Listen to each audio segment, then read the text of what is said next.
संस्कार के माध्यम से व्यक्ति शुद्ध होकर मानव बनता है, अपने अवगुणों को त्याग देता है और संस्कारों पर ही हमारी भारतीय संस्कृति टिकी है। बिना संस्कारों के समाज का कोई महत्व नहीं है। इन्हीं संस्कारों को बचाए रखने का काम कर रहा है एकल श्री हरि सत्संग समिति, जो वनवासी और सुदूर क्षेत्रों के लोगों को उनकी संस्कृति से जोड़ने का काम कर रहा है।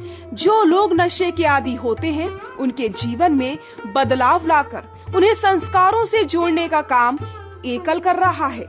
मेरा रहन सहन बिल्कुल बहुत खराब था। तामसी भोजन, मांस मछली, दारू, हड़िया, बीड़ी, सिगरेट, गांजा, भांग सभी मेरा एक आदत था।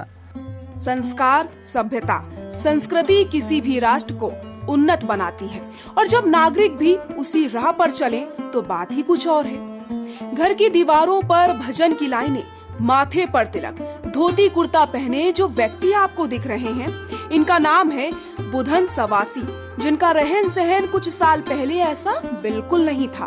पहले ये रोज मांस मदिरा का सेवन करते थे, जिसकी वजह से इनके परिवार में परेशानियां ही परेशानियां थीं।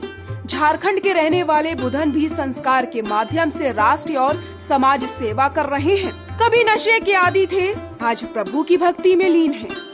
सत्संग में नहीं जुड़े थे उस समय तो हम बहुत फालतू समय बिता रहे थे और पढ़ाई करने जाते थे, कोई पढ़ने जाते थे, कभी नहीं जाते थे, कभी बैल चराने जाते थे, कभी कभी बेकार समय बिताते थे, आवारा के साथ घूमते थे, पियंकर के साथ घूमते थे और दारू हड़िया सब पीते थे सब, और मांस के बिना तो हम रहते थे नहीं और लगातार हम नदी में मछली मारते थे।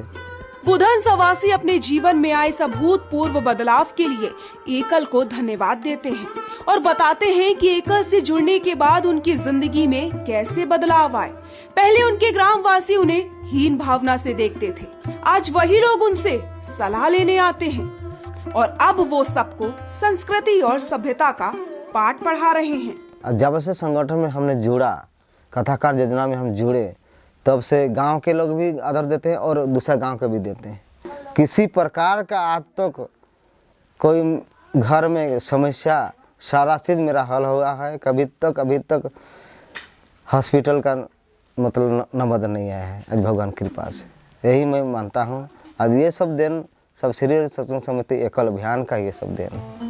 ये कहानी सिर्फ बुधन सवासी तक ही सीमित नहीं है। ऐसे कई उदाहरण मौजूद हैं जिनकी जिंदगी एकल श्री हरि सत्संग समिति से जुड़कर बदल गई है। चाहे वो बड़े उद्योगपति हों या फिर बुधन सवासी जैसे वनवासी व्यक्ति, वो एकल की कई योजनाओं से जुड़कर देश और राष्ट्र की सेवा कर रहे हैं, समाज को आगे बढ़ा रहे हैं और अपनी सभ्यता संस्कृति को जीवित रखने का काम कर रहे हैं।